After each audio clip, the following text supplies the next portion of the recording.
Afternoon everyone, and thank you for presenting here. My name is Arwaz Khan, and today we will discuss about emetics. Emetics is a involuntary emetics is a agent that produce bumetic.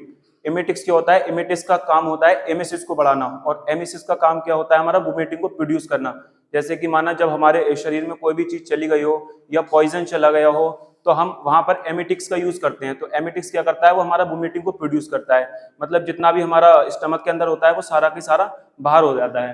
तो vomiting is a involuntary process forceful explosion of the content of stomach and sometime from nose. तो vomiting जो होता है हमारा वो involuntary process होता है जिसको हम रोक नहीं सकते। फोर्सफुल मतलब हमें उसको बहुत ज्यादा जोर लगाना पड़ता है। तो जितना भी जो मटेरियल होता है हमारा वो मतलब या तो माउथ के थ्रू बाहर आता है, या फिर ज्यादा ही तेजी से होता है तो वो हमारा नोज के थ्रू बाहर आता है।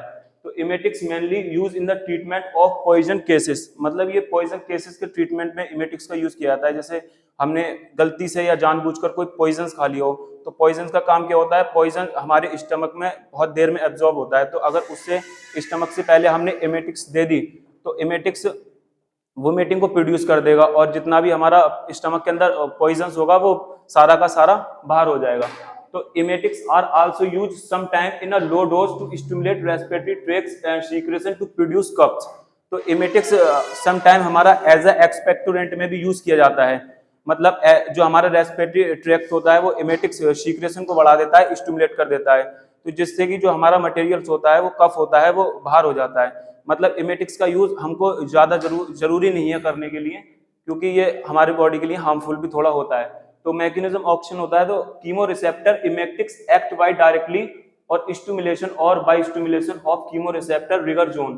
तो ये डायरेक्टली एक्ट करता है कीमो रिसेप्टर पे, जो हमारा फोर्थ वेंट्रिकल मेडुला के एरिया में पाया जाता है।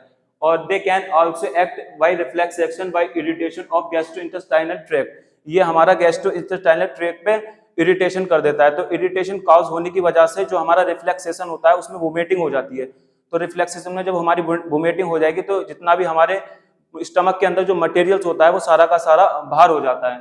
तो क्लासिफिकेशन इसकी क्या होती है? ये क्लासिफिकेशन में ये सेंट्रली एक्टिंग होता है एंड पेरिफेरली होता है हमारा, और बोथ पेरिफेरली और सेंट्रली होता है। तो सम एग्जांपल है इसके, जैसे सेंट्रली एक्टिंग के एपोमॉर्फिन हो गया, मॉर्फिन हो गया, और इसमें हो गया copper sulphate, sodium chloride, ammonium carbonate, and इसमें आइबिकाकोनिया सिरप्स, ये एग्जाम्पल होते हैं। और कुछ कंडीशंस जो होती हैं हमें उस कंडीशंस में इमेटिक्स को नहीं देना चाहिए। जैसे हमारा CNS डिप्रेशन हो जाता है, कोई बंदा कोमा में होता है, या वुमेन प्रेग्नेंट होती है, या चिल्ड्रंस होता है, मतलब हमने कोई ऐसे चीज ली हो जिसमें एसिड और एल्कलाइन हो, तो उस जगह पर हम इमेटिक्स का यूज नहीं कर सकते। Thank you.